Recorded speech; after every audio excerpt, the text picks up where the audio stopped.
Tugas guru kehidupan adalah bereksplorasi atau mengenal alam. Tugas kita kenalkan alam sekitar kita kepada santri-santri kita, apalagi kepada kita. Kalau kita bisa menyebutkan kelebihan di tempat kita, kita tidak diganggu oleh informasi tempat orang lain. Kita jadi bangga dengan sekolah kita. Bisa dipahami ya? Seandainya, kan saya sebut tadi itu dingin itu juga baik. Seandainya sekolah Anda itu panas, daerahnya hawanya panas, bisa nggak dibuat itu sebuah kelebihan? Bisa.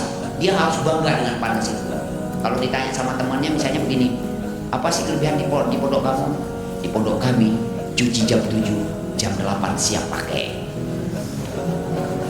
Itu kelebihan bukan? Iya.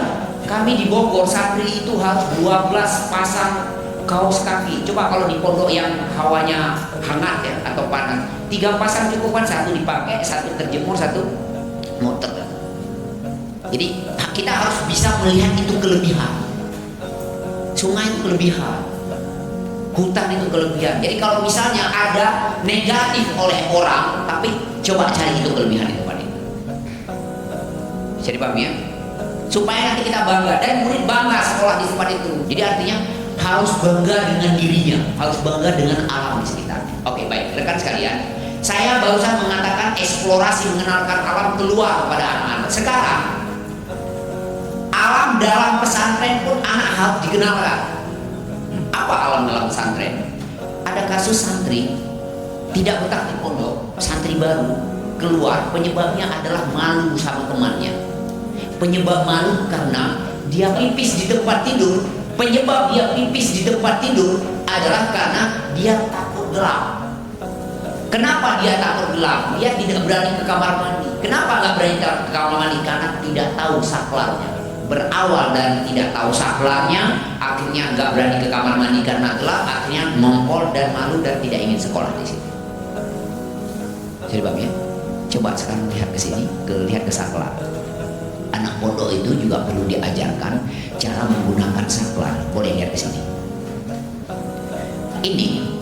Ini kan alam yang ada dalam pesantren. Ada saklar sanyo, saklar lampu, kipas angin dan lain sebagainya. Ini mestinya kalau kita menghidupkan begini, ini tekanan begini mungkin untuk satu saklar ini bertahan 3 tahun. Katakanlah 1000 kali tekan.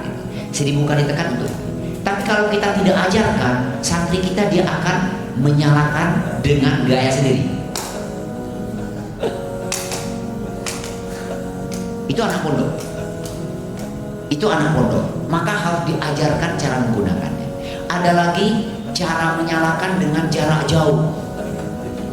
Baik dengan sapu atau dengan apa saja. Ini kalau ini ada di dalam ruangan kamar kita ini bahaya. Bisa jadi dia mematikan lampu dan mati untuk selamanya, pecah itu.